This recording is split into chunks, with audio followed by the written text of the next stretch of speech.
Howdy, Immortalium here, and today I'm going to be reviewing Genius Party. Now, if you're unfamiliar with Genius Party, it's important to note a couple of things. First off, there's not one but two Genius Party films, Genius Party and Genius Party Beyond. The original plan, I believe, was that there were going to be one film, but this one film would have been 3 hours long, and so they ended up deciding to split them in half. And the other thing that's important to note about this is that they are anthology films. So the first film, which is the film that I'm reviewing today, has 7 shorts. And these 7 shorts were directed by anime directors who are both established, such as Masaki Yuasa and Shinichiro Watanabe, and then of course some up-and-coming anime directors. And so of course the question is, as always, is Genius Party any good? And that's what I'm going to be discussing today. So let's get started. So what is the story, or should I say stories, of Genius Party? So Genius Party is broken up into 7 shorts, and the very first short is called Genius Party. And Genius Party I really like. It's a really weird, unusual opening to the film. Basically, we see this bird who appears to be made up of some kind of material like rope and fabrics and all that kind of stuff. And he's in this environment with these kind of spherical creatures who have hearts. And it's a really bizarre kind of abstract short film, but I think it's absolutely incredible, and that's something that I will discuss even more once I reach the animation section. The second film, Shanghai Dragons, is a bit more normal, although only a bit more, I would say. Basically, we are introduced to a Chinese boy, and he comes across this device that allows him to create things by drawing them. And this attracts the attention of a space force, and so a battle ends up ensuing. While I didn't like this short as much as the first, I still found it to be quite enjoyable overall. The third short is called Death Tick 4, and Death Tick 4 follows what I guess I would describe as the undead, as this boy, this teenage boy, finds a living frog and decides that he and a group of others are going to bring this frog back to where the frog came from, i.e. the living world. And Death Tick 4 I really enjoyed. There was a lot of great comedy in it. The characters themselves were really likable, even in the very short time that you get to know them. Now, I do have a couple of notes on Death Tick 4 once we get to the animation and the voice acting, but suffice to say for the moment that Death Tick 4 I really enjoyed, and is actually one of my top 3 from this anthology collection. After that, we have a short called Doorbell.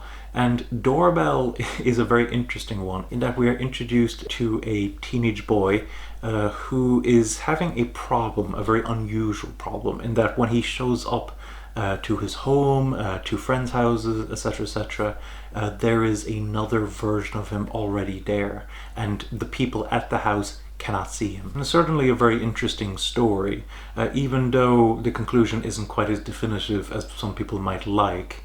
I still found the concept very interesting, and ultimately I enjoyed it quite a bit. Now we get onto short number 5. It's called Limit Cycle.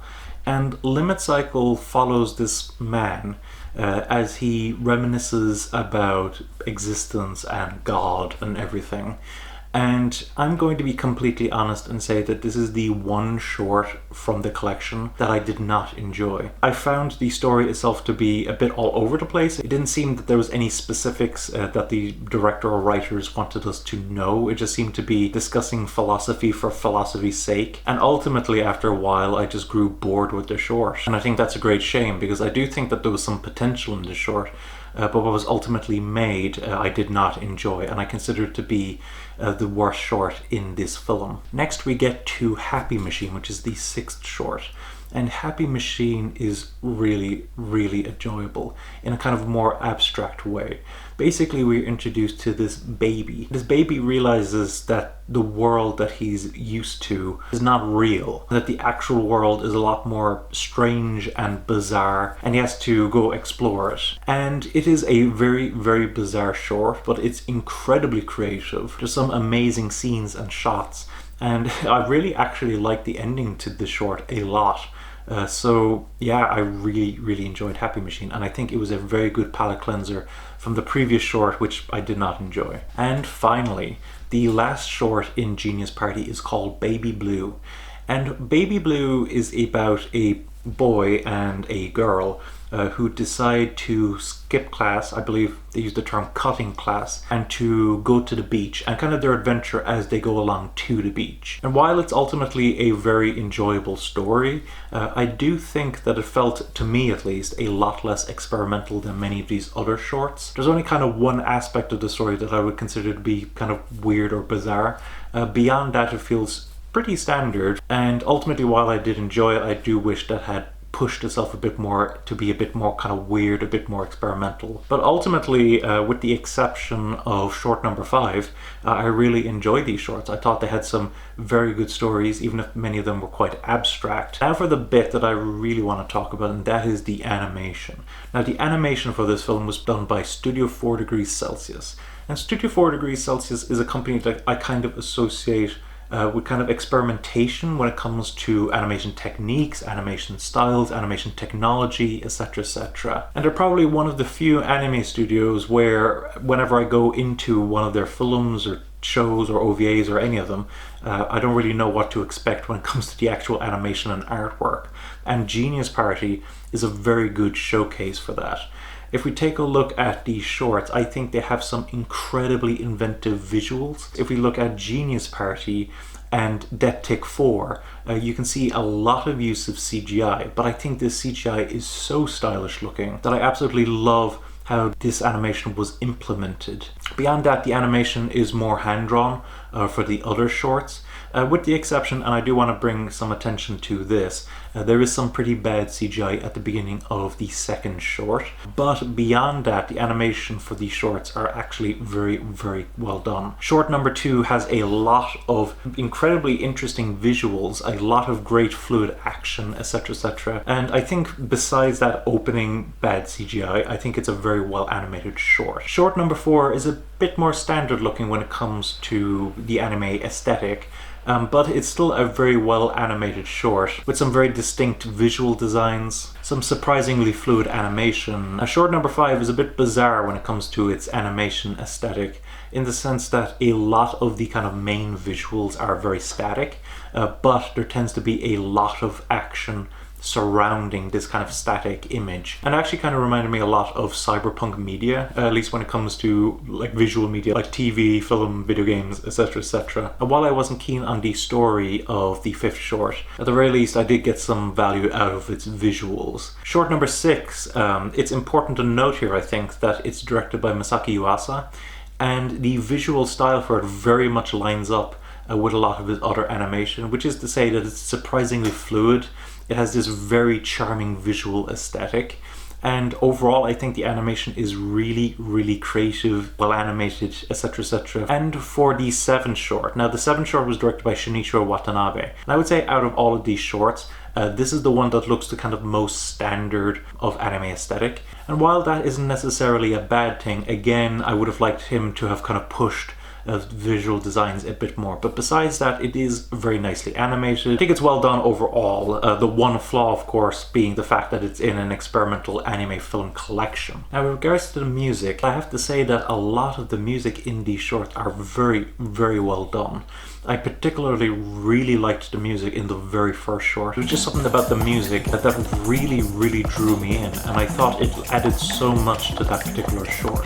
I do believe that each short had a different composer, and they definitely do have a distinct style from each other. But I can't think of any situation where I thought the music was inappropriate. Even short number 5, which I'm not very keen on, I still think the music actually worked quite well for the story it was trying to tell. Now with regards to the voice acting, now the voice acting here is quite interesting. It's actually something that caught me off guard a bit. First off, I think it's important to note that this is sub only. There is no dub that was produced for this.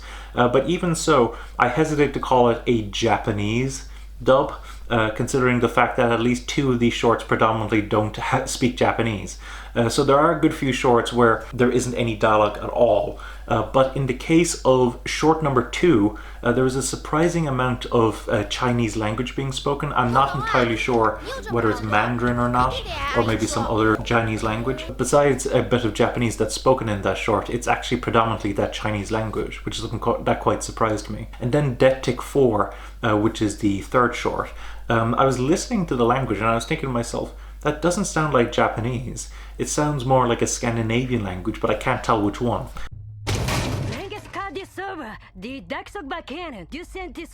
And so I did some research on it, and as far as I can tell, you can correct me if I'm wrong, but as far as I can tell, some people were saying that it's kind of a broken version of Swedish, which is certainly something that I wasn't expecting. I think all of the voice performances actually do a very good job here. You kind of have the dry, emotionless tone of short number 5, which I do think is actually the correct choice for that, to a lot of the very over-the-top performances of short number 2 and short number 3. I just think a lot of the voice actors who worked on this film did a really, really good job. So I have to give quite a bit of kudos to them.